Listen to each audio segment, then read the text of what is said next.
अत्यंत महत्त्वाची name reaction that is Etard reaction आपण आजच्या व्हिडिओमध्ये डिस्कस करणार आहोत.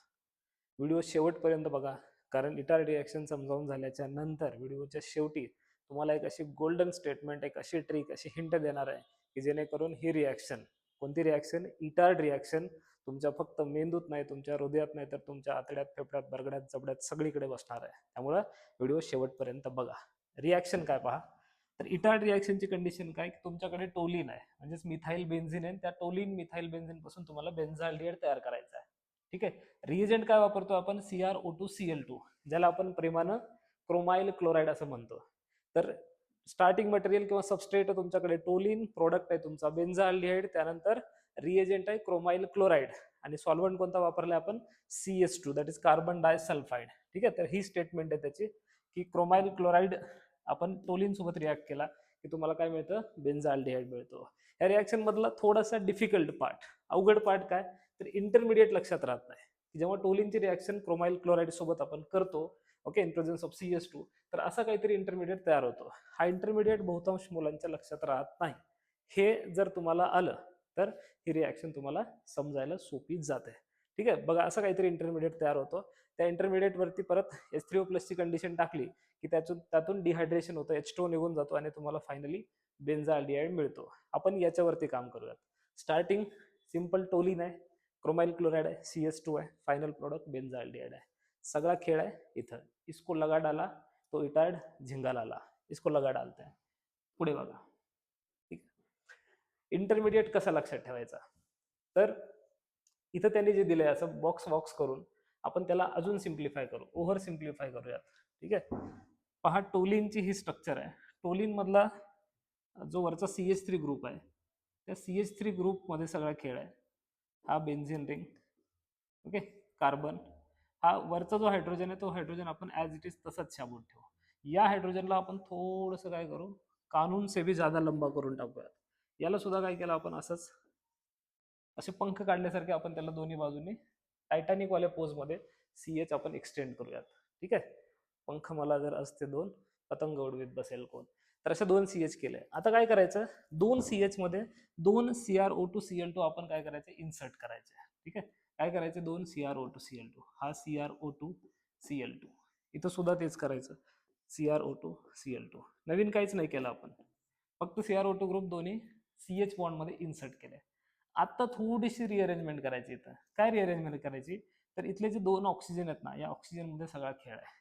ठीक आहे. इथे सुद्धा यातला एक ऑक्सिजन काय करायचं, या CRच्या या बाजूला लिहायचं. कुठे लिहायचं, इथं. आपण त्याला थोडंसं वेगळ्या कलरने हायलाइट करू म्हणजे तुमच्या लक्षात येईल. काय करायचं, इथे इथे आपण ऑक्सिजन कुठला, इथला, आणि एक ऑक्सिजन काय करायचं, या ओच्या शेजारी लावायचा आणि या दोघांना थोडीशी प्रायव्हसी द्यायची. ठीक आहे. इथला ऑक्सिजन O2 कट, तो कुठे गेला, OCrOH. इथे सुद्धा सेम तसंच करायचं. काय करायचं, जिथं CR आहे, आता हा CrO2Cl2 लिहिला आपल्याला, CR जिथं CR आहे त्या CRच्या बाजूला किंवा इथं जरी लिहिलं तुम्ही चालेल, कार्बन ऑक्सिजन मध्ये बॉन्ड दिसला पाहिजे. आणि यातला एक ऑक्सिजन काय करायचं, इथे हायड्रोजन सोबत असला पाहिजे. कुठं असलं पाहिजे, इथं. अगेन या दोघांना प्रायव्हसी द्या. इथे एक OHO, इथे सुद्धा OH. कळतंय. आता पुढच्या स्टेपमध्ये हे बघा, हे चित्र आणि ते चित्र, या दोन्ही चित्राकडे लक्ष द्या. इथे बघा OCr, इथे CR फक्त आपण उलटा लिहिलाय, याला आपण परत जरा सुलटा करूयात. कसं सुलटा करता येईल, हे बघा. सी, इथे याला थोडंसं आपण रिमूव्ह करू. तो CrO2Cl2 लिहिताना आपण CR या बाजूने लिहायला सुरू करू, म्हणजे आपल्याला ते जास्त सोयीचं पडेल. ठीक आहे. हा, इथे पहा, CrO2Cl2 लिहिताना आपण इथे लिहिलं CrO2Cl2 असं लिहिला. इथं पण आपण CrO2Cl2 लिहिला होता. मग इथला O2 कट करून आपण काय केलं, तिथला एक ऑक्सिजन इथे आणला आणि एक OH च्या शेजारी. आता इथे सुद्धा तसंच करायचं. या O2 मधला काय करायचा, एक ऑक्सिजन कुठं आणायचा, इथे आणायचा, आणि यातला एक दुसरा ऑक्सिजन काय करायचा, इथला H राहिला. ठीक आहे. CH बॉन्ड मध्ये आपण इन्सर्ट केलं होतं ना, इथे ऑक्सिजन आणला. आता या दोघांना परत ब्रॅकेट. काय झालं, इथे एक OH, तिथे एक OH. दिसतंय सेम जसा इंटरमिडिएट. हा बघा, हा झेंडा असा याचा फडकतोय. इकडे कार्बन आहे, ऑक्सिजन आहे, क्रोमियम आहे, त्याला OH अटॅच आहे, करेक्ट, आणि Cl2 आहे. इथं पण कार्बन आहे, ऑक्सिजन आहे, Cr आहे, Cl2 आहे, OH आहे. तर हा इंटरमिडिएट तुम्हाला असा लक्षात राहील. आता पुढच्या स्टेपमध्ये काय करायचं, या इंटरमिडिएट वरती H3O+ ची कंडिशन टाकायची. H3O+ ची कंडिशन टाकल्यावर त्याच्यातून H2O निघून जाणार आहे. आता H2O कुठून काढायचा, तर तो H2O बघा लेफ्ट साईडला एक OH आहे, तिथला OH घेतला आणि या बाजूला एक H आहे, तिथला H. OH H H2O remove झाला, काय शिल्लक राहिलं, कार्बन, हायड्रोजन आणि इथला एक ऑक्सिजन म्हणजे CHO शिल्लक राहिला आणि CHO शिल्लक राहिला तर तुम्हाला असा बेन्झाल्डिहाइड मिळतो. हे त्याचा ऍक्च्युअल मेकॅनिझम नाहीये, हे लक्षात ठेवण्यासाठी तुम्हाला इटार्ड रिॲक्शनचा मेकॅनिझम विचारलं जाणार नाही. तुम्हाला काय विचारलं जाणार आहे, इटार्ड रिॲक्शन विचारलं जाणार आहे. आणि जर तुम्ही स्टेट बोर्डची तयारी करत असाल तर तुम्हाला इंटरमिडिएट सुद्धा त्याच्यामध्ये लिहावं लागेल. तर इंटरमिडिएट असं लक्षात ठेवायचा. कळते रिॲक्शन. ओव्हरऑल रिॲक्शन एकदा परत आपण रिकॉल करू. रिॲक्शन मध्ये काय काय सांगितलंय, एक सगळ्यात पहिल्यांदा आपल्याकडे टोलिन आहे, त्या टोलिन वरती काय करतो आपण, क्रोमाइल क्लोराईडची ऍडिशन करतोय. क्रोमाइल क्लोराईडची ऍडिशन केल्यानंतर तुम्हाला असा इंटरमिडिएट मिळतो. हा इंटरमिडिएट कसा लक्षात ठेवायचा, तर बेन्झीन रिंग काढायची ॲज इट इज, काढली, त्याच्यानंतर वरती हायड्रोजन काढला, कार्बन, कार्बनला हायड्रोजन काढला. दोन जे हायड्रोजन आहेत शेजार शेजारचे, या दोन हायड्रोजनला थोडंसं काय करायचं, त्यांना एक्सटेंड करायचं आणि इथं काय करायचं, इथे आपण CrO2 Cl2 ऍड करायचं. इथं सुद्धा काय करायचं, इथं सुद्धा CrO2 Cl2 ऍड करायचं. ठीक आहे, केलात. त्याच्यानंतर हा जो O2 आहे त्या O2 मधला एक O इथे ठेवायचा. कुठे ठेवायचा, या कार्बन आणि क्रोमियमच्या मध्ये इथे. ठीक आहे, दुसरा इथे. त्यानंतर काय राहतं, एक ऑक्सिजन जो आहे तो Hच्या बाजूला, इकडचा ऑक्सिजन सुद्धा इथं Hच्या बाजूला. असे दोन OH तुम्हाला या स्ट्रक्चर मध्ये मिळतील आणि तुम्हाला ही अशा टाईपची स्ट्रक्चर मिळून जाईल. कळतंय. त्याच्यानंतर काय करायचं, त्याच्यावरती H3O+ ची कंडिशन टाकायची. H3O+ ची कंडिशन टाकली की इथला जो OH आहे, कुठला तरी एक OH आणि कुठला तरी एक H, OH आणि H H2 बनून निघून जाईल. पाठीमागे हे सगळा कॉम्प्लेक्स निघून जाईल. काय शिल्लक राहील, एक कार्बन शिल्लक राहील, एक हायड्रोजन शिल्लक राहील, एक ऑक्सिजन शिल्लक राहील. अशा प्रकारे CHO शिल्लक राहील.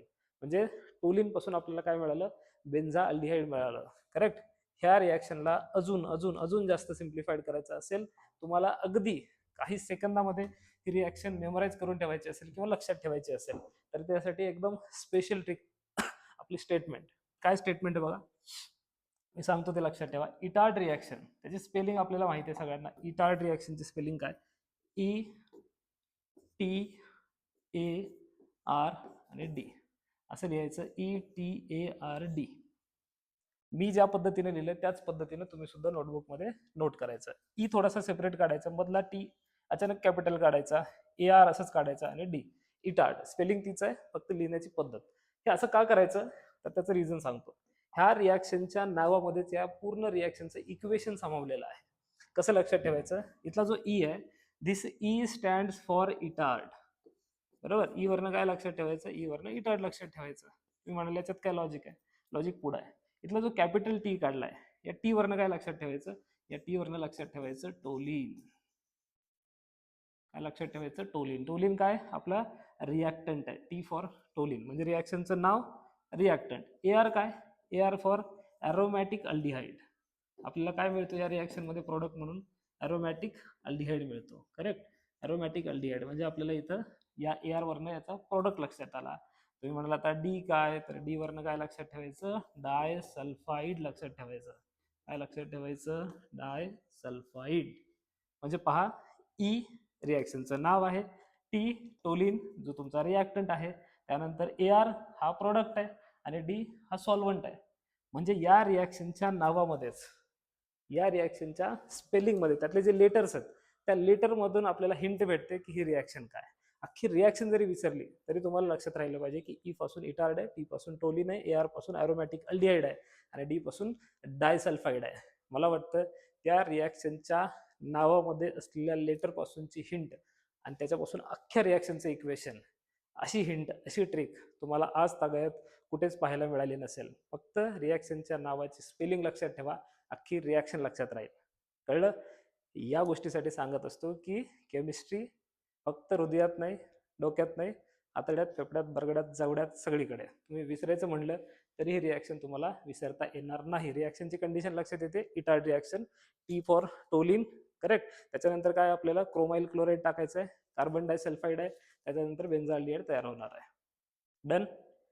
इटार्ड रिॲक्शनची hint, E for Etard, T for toluene, AR for aromatic aldehyde and D for disulfide. Thank you.